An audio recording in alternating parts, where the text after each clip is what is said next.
안녕하십니까. 교과서 읽어주는 남자 김영선입니다. 오늘 한국 근현대사 수업 40번째 시간 함께 시작하도록 하겠습니다. 사대단원 대한민국의 발전, 사중단원 경제성장과 사회문화의 변화, 그리고 소단원은 선생님이 좀 묶어봤어요. 산업화의 명과 암, 밝은 면과 어두운 면이죠. 교과서는 270쪽부터 279쪽까지인데 좀 집약적으로 학습지 한 장으로 좀 보도록 하겠습니다.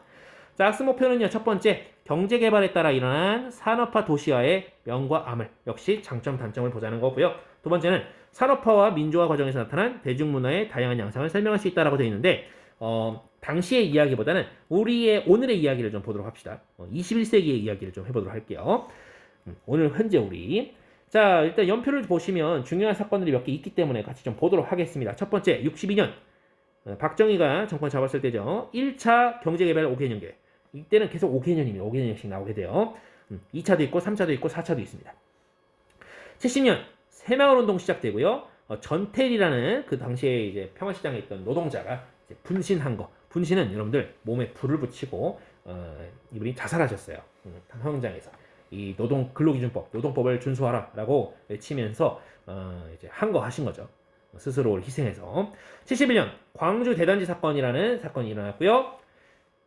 73년 제1차 석유파동, 이거는 굉장히 세계적인 영향을 미치는 그런 사건이었습니다. 제1차 석유파동은 뭐 오일 쇼크라고 부르기도 합니다.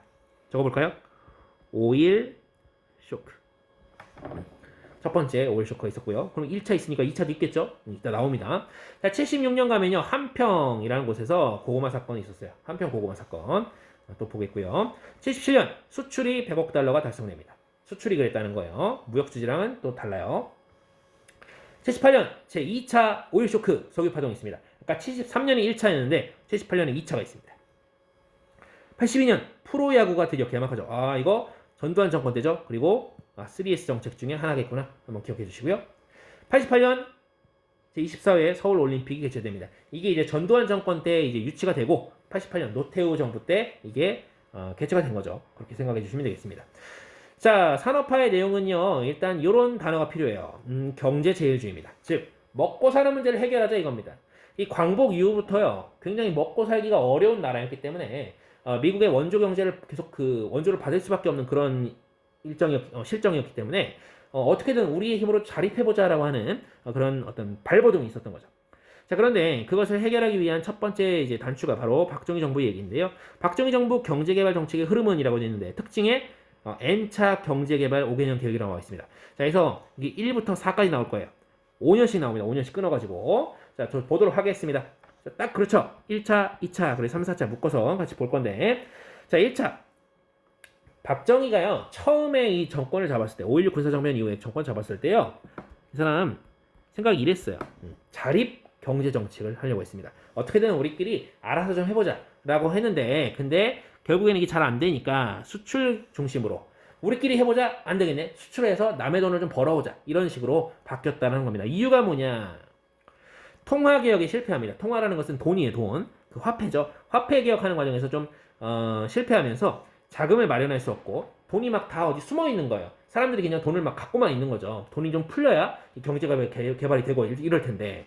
자, 그리고 여기에 더해서 미국의 압력이 좀 있었습니다. 자, 미국이 이제 이 한국을 자신의 손아귀에 좀 두고 싶었던 모양입니다. 지금도 그렇지만. 그래서 미국의 압력을 받아서 야, 너네 뭐 자립하려고 그래. 우리가 좀 도와줄게. 라고 하면서 사실은 경제적으로 좀 종속시키려는 그런 의도가 있었다라고 볼 수가 있겠죠. 자, 또 갑니다. 그러다 보니 이 해외에 좀 의존을 하게 되는 그런 상황이 되다 보니 차관을 도입하고요. 그리고 뭐 한일협정, 확보자금, 또 이제 베트남 전쟁 특수. 무슨 상황인지 다 알죠? 외국에서 돈 빌려오고요. 한일협정으로 뭐 무상으로 받은 것도 있고, 뭐 차관으로 받은 것도 있고, 그리고 베트남 전쟁 통해서 또 받아낸 것들이 있죠. 미국으로부터. 돈을 엄청나게 이제 긁어 모으기 시작합니다. 그것으로 경제 개발을 했다는 거예요. 언제? 초반에. 1차 때. 해서 섬유, 가발 등 노동 집약적 경공업이 성장한다. 경공업은 이제 가볍다는 뜻이고요. 뭐 섬유나 가발 이런 게 뭐 철근이나 콘크리트 이런 거에 비하면 훨씬 가볍잖아요. 그렇죠? 그래서 경공업이라고 합니다. 이런 걸 만드는 것을. 근데 사람이 엄청 필요해. 무슨 기술보다는 사람만 있으면 일단 때려 만들 수 있어. 그래서 노동 집약적 산업이라고도 부르죠. 그래서 이런 것들을 다른 나라에 갖다 파는 거예요. 그래서 수출로 성장하는, 수출로 먹고 사는 그런 시대가 바로 1차 경제개발 계획 때의 이야기다. 두 번째 갑니다. 2차인데요. 이제는 우리가 사회 간접 자본을 좀 확충해야 된다. 즉 이런 것들은 뭔가 인프라를 깔려 이겁니다. 주로 예를 들어서 이런 것도 있습니다. 경부 고속국도, 뭐 고속도로라고 해도 되죠. 경부, 그 서울과 부산을 잇는, 그러니까 이 한반도에 이 굉장히 먼 서울과 부산이잖아요. 되게 멀잖아요. 그걸 가로지르는 어떤 국도를 건설했다라는 거죠. 굉장한 일이 되겠고요. 자, 그리고 철강, 화학 산업 등을 또 육성을 합니다. 또 다른 산업의 어떤 기초가 될 수 있으니까 이런 것들을 만드는 거예요. 그래서 예를 들어서 포항 종합제철, 그냥 뭐 저기 포항제철이라고 해도 되겠죠. 아무튼 그 공장을 이제 만들게 되고요. 당시에 세계 경제가 굉장히 호황, 그러니까 상황이 좋았다라고 합니다. 그래서 경제 성장을 했대요. 그런데 문제는 뭐냐면 세계 경제가 성장하면서 우리 경제도 성장하는 거다 보니까 의존성이 심화되는 거예요. 즉 세계 경제가 휘청하면 우리도 그 영향을 직격으로 만든다는 거죠. 그래서 60년대 말 세계 경제 침체의 영향을 또 받게 된다라는 것이고요. 2차까지 봤습니다. 5년씩 잘라보는 거예요. 자, 3, 4차 가볼게요. 이제 3, 4차는 사실 끝까지 못 가요. 왜냐면 4, 4차에서 중간에 박정희 죽잖아요. 그렇죠? 자, 아무튼 묶어서 봅니다. 이 3, 4차 때는요. 중화학공업. 굉장히 좀 기술이 많이 필요한 그런 것들이 많이 커지게 되고요. 그리고 기계산업. 역시 기술이죠. 기계산업 투자가 급증하고요. 그리고 당시 이제 경상도 해안 지역을 중심으로 해서 대규모 산단, 즉 산업단지가 조성이 됩니다. 경상도가 이것으로 인해서 좀 당시에 경제적으로 좀 풍족해지는 그런 계기를 맞이한 거죠. 물론 공장 많이 세워가지고 또 자연적인 어떤 피해도 있고 했겠지만, 자, 1973년 제1차 석유 파동이 있었거든요. 그런데 이것을 잘 이겨내요. 우리나라 기업들이 당시에 이제 중동에서 중동이라기보다는 당시 이 서아시아 지역에서 굉장히 좀 활약하게 되면서 이 위기를 좀 이겨냅니다.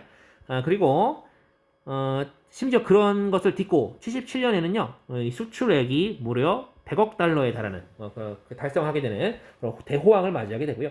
그런데 78년에 석유파동이 또 와요. 그래가지고 경제 위기를 좀 겪게 됐습니다. 근데 이쯤이 이제 YH 무역 사건 79년도 일어나고 그 즈음이죠. 그러니까 경제 위기 되고 YH 무역 사건 무너지고 하면서 정권도 좀 위기를 겪게 되는 그런 흐름이 있다라고 보면 되겠습니다. 자, 그리고 이것을 이어받은 게 바로 여러분들 두 번째죠. 전두환 정부입니다. 이 전두환 정부의 경제개발 정책의 특징 좀 보도록 하겠습니다. 역시 우리 위에서 얘기했던 78년도에 시작된 석유파동, 제2차 석유파동, 이게 한 2년 3년 가요. 이게 이 여파가. 그래서 석유파동에 따라서 경제 위기를 극복해야 돼요. 그래서 기업을 구조조정합니다. 구조조정이라는 것은 필요 없는 것들을 다 없애버리고 필요한 것들로만 좀 이렇게 힘을 모은다는 얘기예요. 그게 구조조정입니다. 그러니까 그 과정에서 없어지는 회사도 생기고 잘리는 사람들도 막 생기겠죠. 근데 여기서 살아남은 그런 회사들과 그리고 정치권 사이에서 유착 관계가 막 일어납니다. 정경유착이라고 하죠. 이게 심화됩니다. 누구는 살려주고 누구는 죽이고 이러다 보니까 이런 관계가 막 형성이 되는 거죠. 그러니까 경제인 입장에서 정치 쪽에 이렇게 막 꼼짝 못하는 상황이 되는 거예요. 까딱하면 회사 없어지게 생겼으니까. 자, 이 과정에서 또 될 놈 되는 애들만 밀어주다 보니까 이 재벌들이 문어발식으로 사업 확장하게 되고요. 그리고 외국에서 돈 빌려온 거, 외채 문제가 발생하게 되는데, 그런데 이 표면적으로는요 3저 호황을 겪게 되는데요. 이 3저 세 가지가 낮다라는 겁니다. 무엇이 낮은지 한번 찾아보세요. 알겠죠? 무엇이 낮은지 한번 찾아보세요. 무엇이 3저인지 꼭 찾으세요. 알겠죠? 자, 그래서 표면적으로는 어쨌든 안정적인 상태를 보이게 됩니다. 자, 전체적으로 봤을 때는요, 자동차와 반도체 등 굉장히 높은 고도의 기술을 요하는 기술 집약 산업이 성장하게 되고요. 무역 수지가 흑자를 달성합니다. 흑자는 이제 돈을 더 많이 번다는 거죠. 무역 수지는 수출액이 수입액보다 많은 거, 그런 상황이 이제 흑자가 됩니다. 수출과 수입액의 그 차이를 무역 수지라고 하거든요. 거기서 흑자라는 것은 수출액이 더 많다라는 것이죠. 판 돈이 더 많다는 겁니다. 자, 산업화 영향 좀 볼게요. 위에선 산업화가 어떻게 이루어졌는지 봤는데 영향을 좀 보도록 하겠습니다. 보시면요, 여기 도시 농촌 할 것 없이 산업화의 발 아래 놓인다라는 내용이 써 있는데요. 자, 중요한 게 3번은 산업화로 인한 도시의 변화, 그리고 5번은 농촌의 변화, 그리고 4번은 도시 노동자들이 처했던 현실인데요. 중점을 보도록 하겠습니다. 자, 도시의 변화부터 볼게요. 자, 60년대 이후에 경제 성장으로 국민의 소득이 늘어요. 생활 수준도 늘어요. 그리고 공업 서비스업의 비중이 더 많아집니다. 뭐보다? 그렇죠. 농사 짓는 것보다 쎄 빠지게 농사 짓는 것보다 공업 서비스업 비중이 높아진다는 거고요. 농촌 인구보다 도시 인구가 많아지는 거 당연한 일이죠. 그렇죠? 자, 그러면서 어떤 문제가 발생하냐면 주거 문제가 대두하게 됩니다. 모든 사람이 다 도시에 살 수 없잖아요. 도시 인구가 계속 늘어나는데 다른 사람들이 모두 다 도시에서 멀쩡하게 살 수 없어요. 그래서 막 달동네, 판자촌 이런 빈민촌이 막 형성됩니다. 그리고 이 외에도 교통, 공해, 쓰레기 등의 문제가 발생하게 되네요. 이 동그라미 뭐죠? 이 동그라미는 없어도 될 것 같아요. 자, 여기 보시면 이 도시 문제로 하나 발생한 게 바로 광주 대단지 사건입니다. 교과서에 나와 있거든요. 요거 한번 정리해 보시기 바랍니다. 자, 도시 노동자 얘기를 좀 해볼게요. 도시에 이러한 뭐 달동네, 판자촌 이런 데 살고 있는 노동자 되게 많았겠죠. 자, 이런 사람들이 왜 그렇게 살 수밖에 없었느냐? 당시에 그쵸, 수출 중심이었잖아요. 그쵸, 다른 나라에 무조건 갖다 팔아야 돼. 그러다 보면 뭔가 싸게 만들어서 비싸게 갖다 파는 게 더 이익이 크겠죠. 그리고 뭔가 짧은 시간 안에 물건도 많이 만들어야겠죠. 그러다 보니 노동자의 권리를 막 제한합니다. 뭐 야근도 막 시키고요. 그리고 막 임금도 제대로 안 주고, 혹은 주는 것도 저임금, 임금이 되게 낮은 것을, 그러한 정책을 고수하게 됩니다. 이 사람들이 가만히 있었겠습니까? 투쟁을 하죠. 지속적으로 투쟁하고요. 노동자들이 모여서 노동조합 같은 것도 많이 만들게 되는데, 그러나 이 박정희 정권 같은 경우에 탄압을 지속하게 되죠. 자, 그런 과정에서 이제 1970년대 당시, 1970년에 전태일이라고 하는 한 청년이 자기 몸에 불을 붙여서 항거하는 그런 사건이 벌어지게 되죠. 왜냐면 당시에 법으로는 분명히 하루 8시간만 일시키고, 뭐 얼만큼 더 야근시킬 수 있고, 뭐 돈을 얼만큼 챙겨줘야 되고, 뭐 이런 거 다 있었는데 그게 사실 지켜지지 않았다는 거예요. 그래서 전태일 열사라고도 부르거든요. 이 전태일 열사가 자기 몸을 불살라서 그런 항거를 한 것이죠. 자, 다음은 농촌의 변화입니다. 도시 이렇게 힘들었으니까 농촌은 사람도 없고 좀 이렇게 한가해지나? 어렵습니다. 자, 산업화와 함께 농산물의 가격을 낮게 유지하는 정책이 계속 이어지거든요. 왜 그러냐면 노동자들이 임금을 별로 못 받는데 농산물, 즉 먹는 것도 가격이 높아지면 안 되겠죠. 그래서 어거지로 농산물을 계속 가격이 높아지지 못하게 정부가 막습니다. 그러다 보니 도시와 농촌 사이에 소득 격차가 계속 올라가는 거예요. 그리고 농촌은 어떻게 돼요? 그쵸? 여기 있는 것처럼 농촌 인구가 계속 감소하잖아요. 그런 상황, 계속 농촌이 어려운 상황에 복잡하게 됩니다. 이걸 해결해 보겠다고 나온 게 바로 70년 새마을운동이에요. 이 주요 핵심 용어가 근면 자조 협동입니다. 자조는 스스로 돕는 거예요. 근면은 부지런한 거죠. 협동은 서로 돕는 거예요.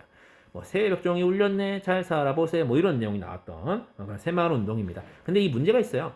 새마을운동은요, 너희 농촌이 가난한 이유는 너희 농민들이 게으른 탓이야 라고 책임을 전가하는 거예요. 정부가. 사실은 농촌이 왜 가난할 수밖에 없어요. 산업화로 인해서 인구가 점점 떠나고 있어요. 사람들이. 그리고 농산물 가격을 낮게 계속 정부가 고수하고 있죠. 이러다 보니까 이게 지금 사실 농민들이 어떻게 게으릅니까 이 사람들이. 농사 지으려면 새벽같이 나가가지고 아주 엄청 부지런하게 하루 그냥 새 빠지게 일을 해갖고 일을 해도 그 농산물을 갖다 이제 팔 수 있을까 말까. 이 자연재해 영향도 굉장히 크게 받는 게 바로 농업인데, 이걸 갖다가 이제 니들이 게을러서 그래. 새마을운동을 통해서 우리 같이 잘해보자. 이거 책임 전가하는 거죠.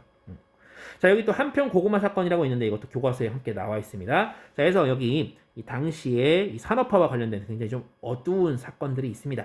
이 세 가지 사건 한번 교과서에서 찾아서 써보도록 하시고요. 자, 끝으로는 이런 게 있어요.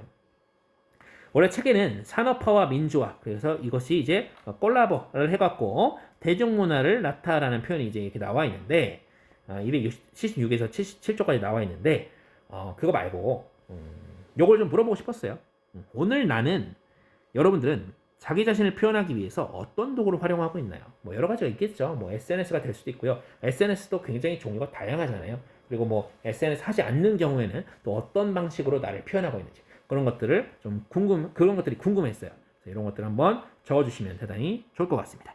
자, 그러면 오늘 수업은 여기까지 하도록 하겠습니다. 대단히 고생 많으셨습니다.